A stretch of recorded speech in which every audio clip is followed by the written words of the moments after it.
बिस्मिल्लाहिर्रहमानिर्रहीम। अस्सलाम वालेकुम।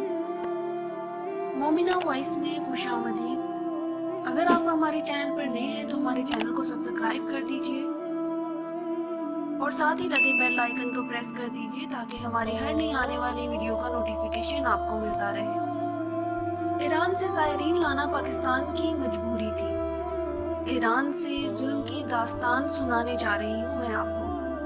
मैं सैयद असद नकवी ईरानी ज़ायर हूँ। मेरा ताल्लुक सक्खर से है।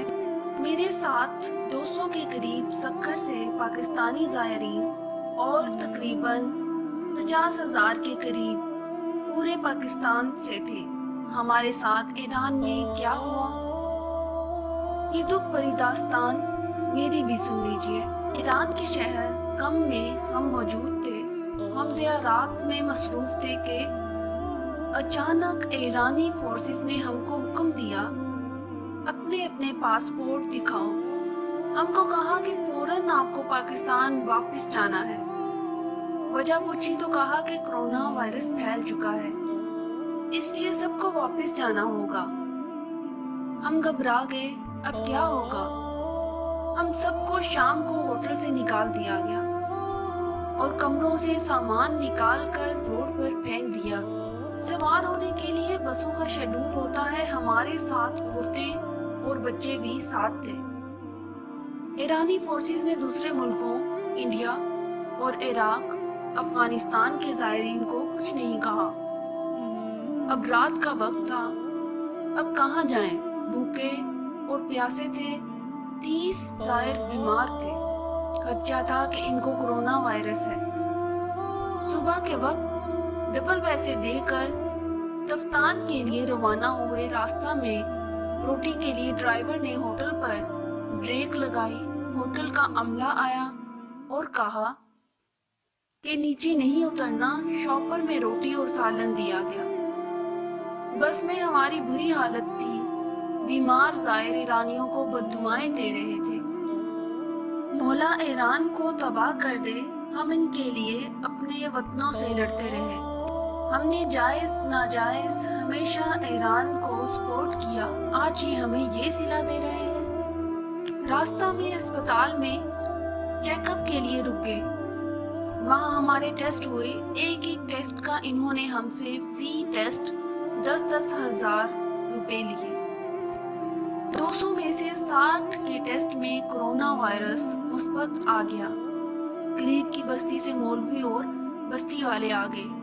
डंडे सोटे चाकू छुरियां लेकर इन्होंने कहा, यहाँ से निकल जाओ, हमको भी बीमार करोगे। हमें मारा पीटा और अस्पताल को आग लगा दी। हम डरे हुए थे, अब कहाँ जाएं। अपने घर की याद आ रही थी। बीमारों को धक्के दे रहे थे। पर्दादार हमारी बहनों के सर से दुपट्टे तक जालिमों ने उतार लिए। बड़ी मुश्किल से बस में सवार हुए। मजीद बसें भी आ गई थीं। इन बसों में सवार ज़ायरीन का भी यही हाल था। इनकी बसों पर पथराव किया गया था। अक्सर बसों के शीशे टूटे हुए थे और मुसाफिर जख्मी थे। करबला की तरह ये भूखा प्यासा टूटा फूटा काफिला तफ्तान बॉर्डर पर पहुंचा। पाकिस्तान में ये खबर पहुंच चुकी थी, लेकिन बॉर्डर पर मौजूद अमला परेशान था। अब क्या करें। ईरानी फोर्सेस के साथ बात शुरू हो गई कि इन सब के पहले टेस्ट किए जाएंगे, लेकिन ईरानियों ने ये बात नहीं मानी और हम पर लाठी चार्ज शुरू कर दिया। पाकिस्तान को गलीज गालियां निकाल रहे थे। हम पर तशद्दुद करने पर हमारी औरतें और बच्चे चीखने लगे। औरतों और बच्चों को भी मारा गया।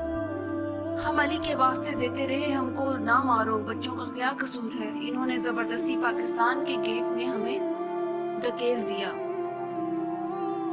पीछे भी 70 बसों का काफिला आ रहा था। इनके साथ भी ईरानी बड़े बुरे तरीके से पेश आए।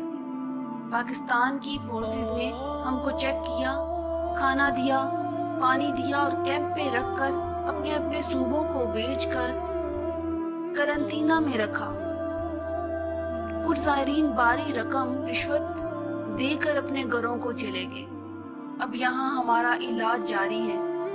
मैं अपने पाकिस्तानियों से दरख्वास्त करता हूँ कि ईरान पर कभी एतबार ना करें। ईरान मेरे मुल्क पाकिस्तान और پاکستانیوں سے سخت نفرت کرتا ہے۔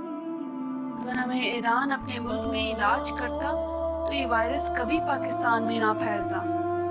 اور آخری پیغام کہ ایران کے کہنے پر ایک دوسرے کا قتل عام نہ کرو۔ یہ انڈیا کا دوست ہے اور رہے گا۔ اللہ تعالی ہم سب کو اپنے حفظ و امان میں رکھے۔